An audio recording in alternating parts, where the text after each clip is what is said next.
Baik teman-teman, kali ini kita akan bahas UAS AKM 2018-2019, yaitu yang tahun lalu.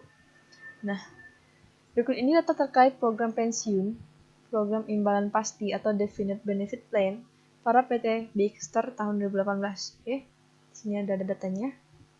Nah, hasil penilaian dari aktuaris diketahui saldo dev. Oke, diminta untuk membuat kertas kerja pensiun. Bentar.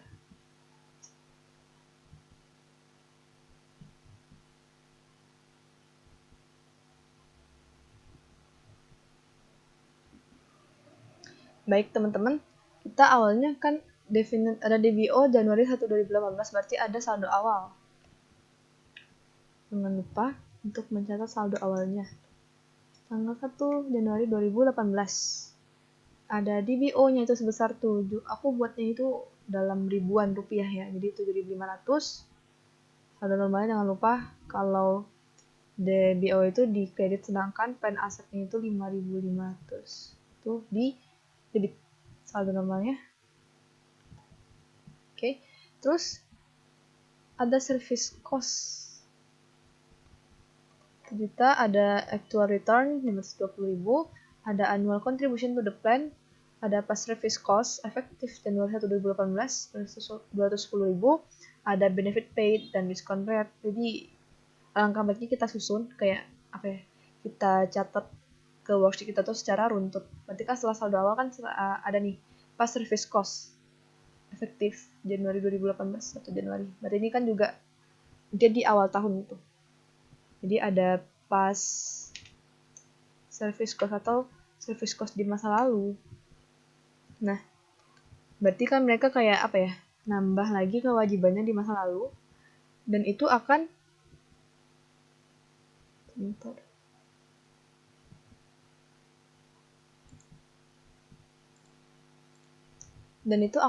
menambah kewajiban kita tadi dan akan diakui sebagai expense. Itu sebesar 210. Nah, expense nanti ada di DBO di saldo normalnya 210. Oke. Setelah itu bagi yang teman-teman lebih bagus lagi, kita buat balance di awal tahun ya. Berarti ada balance di tanggal 1 Januari 2018 atau balance di awal tahun itu sebesar, untuk DBO-nya itu, balance ini berfungsi untuk mempermudah kita dalam mencari interest. Nah, kan ada perubahan. Nah, barulah kita catat biaya tahunannya. Mulai dari service cost-nya. Ada service cost selama di tahun berjalan. Itu sebesar 1 juta. Dan itu akan menambah kewajiban kita, menambah DBO. Pada service cost ada actual return, oke. Actual return itu nanti di akhir. Ada annual contribution to the plan, ada kontribusi dari perusahaan untuk plan aset kita. Kontribusi berarti perusahaan mengeluarkan cash sebesar 1.800.000, dan itu akan menambah plan aset kita. Terus ada contribution, ada discount rate. Berarti di sini ada interest revenue dan interest expense. Nah, interest revenue ada di posisi kredit saldo normalnya, yaitu di sini balance-nya 5.500 dikali dia 10%. 150. Sedangkan untuk interest expense-nya ada di balance, karena dia kalau expense kan jadi saldo normalnya di saldo debit. Jadi kita buat jadi positif dikali 10%. Oke. Nah, untuk interest revenue ini berarti dia perginya ke plan aset sebanyak 550. Sedangkan interest expense-nya akan menambah kewajiban kita 771. Setelah itu ada aku ketinggalan benefit paid to retires. Oke, ada benefit paid. sebesar 120.000. Ya kan? 120.000 berarti untuk benefit paid berarti kan kita membayar atau memberikan manfaat pensiun kepada para pegawai yang udah berhenti. Jadi itu akan mengurangi plan aset dan juga mengurangi kewajiban kita, yaitu sebesar 120. Mengurangi plan aset juga mengurangi DBO. Oke, itu untuk benefit, oke. Sedangkan tidak ada akumulasi OCI yang di awal tahun gitu. Nah, tapi tadi kan ada actual return, kita tinjau dulu, kita analisis.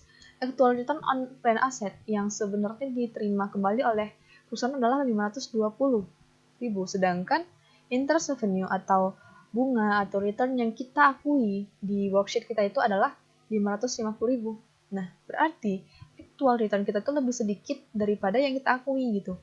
Maka akan ada pengurangan. Nanti kan sebenarnya kan kita terima itu 520.000, sedangkan tadi kan kita akui 550 nih.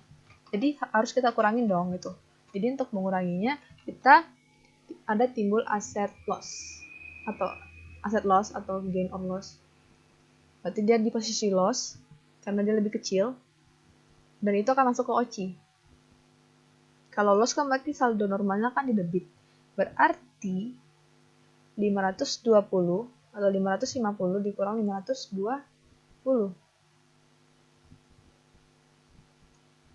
30. Dan aset loss ini akan masuk mengurangi plan aset kita supaya dia jadi 520. Nah, setelah itu katanya hasil penilaian dari aktuaris diketahui saldo DBO per 31 Desember 2018 adalah 9.430.000. Oke, kita cek saldo DBO kita yang sekarang itu berapa sebelum kita memasukkan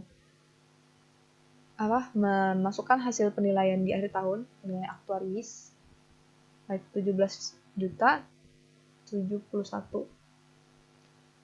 Sehingga akan ada, kan ini kan berbeda nih sama yang kita akui sama yang tercatat. Atau yang tercatat sama yang dinilai kembali oleh aktuaris. Maka menjadi ada jurnal entry. Jadi sini ada balance akhir tahun.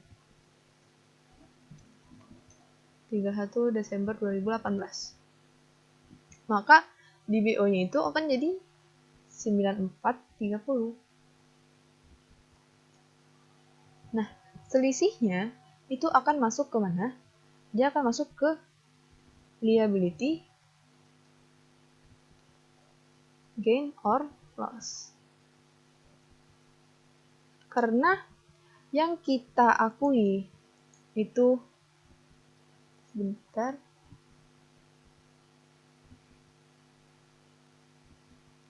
karena yang kita akui itu lebih besar, yang tercatat itu lebih besar daripada yang dinilai kembali oleh aktuaris, maka di sini kita akan menilainya sebagai pendapatan gitu. Pendapatan sebagai gain, liability gain, karena kan kewajiban kita jadi berkurang gitu setelah dinilai kembali.